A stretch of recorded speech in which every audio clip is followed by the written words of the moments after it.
आप देख रहे हैं नेटवर्क 33 राजकुमार के साथ। तो चलिए बढ़ते हैं आज की कहानी की ओर।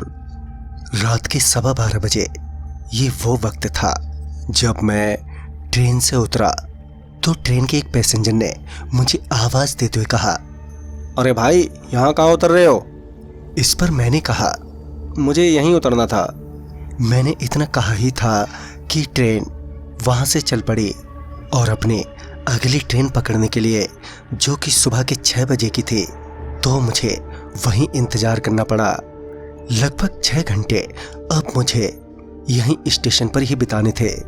वैसे तो स्टेशन पर काफ़ी लोग थे जो चादर ताने पसरे हुए थे, जो कि बड़ी अजीब सी बात थी मेरे लिए, क्योंकि उस रात काफ़ी गर्मी पड़ रही थी।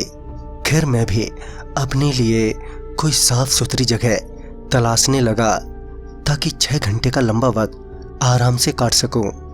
मगर जो भी ठीक ठाक जगह थे वहां पहले से ही लोग फैले पड़े थे। तभी उन लोगों के बीच मुझे एक लड़का दिखा, लाल बनियान और ब्लू निक्कर में। वो लड़का मेरे को देखकर मुस्कुराए जा रहा था। उसे मुस्कुराता देख मेरी भी मुस्कुराहट निकल गई। उस एक मुस्कुराहट ने मानो हमें दोस्त बना दिया। उस लड़के ने अपना बिस्तर थोड़ा एक और खिसकाते हुए बोला, भैया आओ, मैंने आपके लिए जगह बना दी है। मैं भी मुस्कुराते हुए उसके पास पहुंचा और अपने बैग से वहां पर बिछाने के लिए एक चादर निकाली। मैं अभी चादर बिछाकर बैठा ही था कि उस लड़के ने पूछा, भैया आपका नाम क्या है? तभी मैंने मुस्कुराते हुए कहा, सौरभ। और तुम्हारा? इस पर वो लड़का बोला, मेरा नाम देवेश है, मैं यहाँ चाय बेचता हूँ। ऐसे ही हम दोनों के बीच काफ़ी बातचीत हुई और फिर मैं आराम से लेट गया। जब मैं लेटा तो पता चला कि इतनी गर्मी होने के बावजूद भी ये लोग चादर क्यों ओढ़े हुए हैं। दरअसल वहाँ पर मंडराते हुए हाइब्रिड मच्छरों का आतंक छाया हुआ था, जो आपके लेटते ही आपका खून पीने पहुँच जाते, जिस वजह से मैंने भी चादर ओढ़ ली और सोने की कोशिश करने लगा। मगर लगातार मच्छरों की भनभनाहट और गर्मी ने कुछ ही देर में मुझे वापस उठकर बैठने पर मजबूर कर दिया।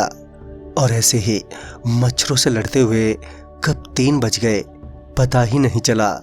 फिर कुछ देर में अनाउंसमेंट हुई, गाड़ी संख्या 12456 रीवा एक्सप्रेस सतना जाने वाली प्लेटफार्म 1 पर आ रही है। गाड़ी के अनाउंसमेंट होते ही वो लड़का उठा और एक हाथ में चाय की केतली और दूसरे हाथ में कुल्हड़ लिए प्लेटफार्म की तरफ जाते हुए बोला, अभी चाय बेच कर आता हूँ। फिर वो कुछ दूर जाकर वापस लौटा और मेरे को चाय देते हुए बोला, लगता है आपको ये मच्छर काफ़ी तंग कर रहे हैं, ये लो चाय पियो, थोड़ा अच्छा लगेगा।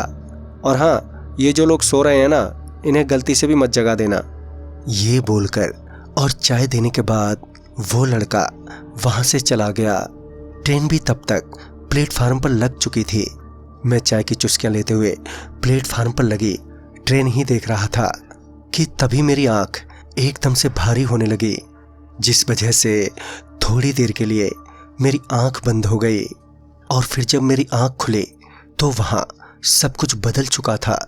मेरे कहने का मतलब है कि अब वो पूरा का पूरा स्टेशन बदल चुका था। स्टेशन को देखकर ऐसा लग रहा था कि यहाँ पर भीषण आग लगी हो, जिस वजह से पूरा स्टेशन झुलसा हुआ था। हर तरफ काली राख फैली हुई थी। तभी मेरी नज़र उन लोगों पर पड़ी जो मेरे आसपास लेटे थे।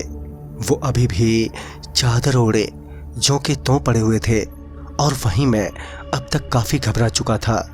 मैंने तुरंत ही अपना बैग उठाया और स्टेशन के बाहर जाने की सोची, मगर हड़बड़ाहट में गलती से मेरा पांव उन लोगों पर पड़ गया जो उस वक्त वहां पर सो रहे थे।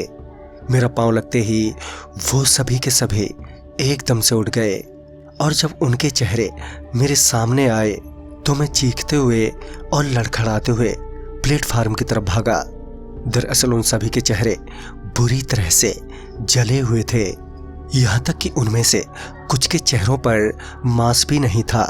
मतलब कि उनकी काली पड़ी हड्डियां तक दिखाई दे रही थी। तभी मैं प्लेटफार्म से नीचे ट्रैक पर जा गिरा।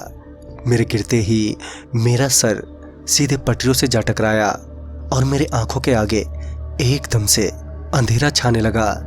मैं अपने सर को पकड़े दर्द से छटपटा ही रहा था कि तभी किसी ने मेरा हाथ पकड़ा और मुझे एक और खींचने लगा। उस वक्त मुझे कुछ भी सूझ नहीं रहा था, लिहाजन वो मुझे जिधर ले जाना चाहता था मैं भी जाता रहा। दर्द इतना ज्यादा था कि मैं अपनी आंख तक नहीं खोल पा रहा था। फिर उसने मेरा हाथ छोड़ा और वो चला गया।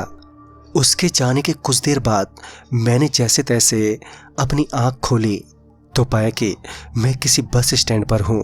फिर कुछ देर में बस आ गई और मैं बस में बैठ गया। जब बस चली तो मेरी नज़र बस की खिड़की से बाहर की ओर गई, जहाँ पर वही चाय वाला बच्चा खड़ा हुआ था और मुझे बाय बाय कह रहा था। बाद में पता चला कि वो स्टेशन काफ़ी पहले बंद हो गया है। गांव के दो समुदायों में किसी वजह से बहस छिड़ गई, जिस वजह से उन लोगों ने स्टेशन को जला दिया। स्टेशन तो बंद हो गया मगर रेलवे लाइन अभी भी चालू है। कहते हैं कि वहाँ पर बहुत से लोग जलकर मर गए, जिनकी आत्माएं आज भी भटक रही हैं। तो दोस्तों, इस कहानी में बस इतना ही। तब तक के लिए बाय एंड टेक केयर।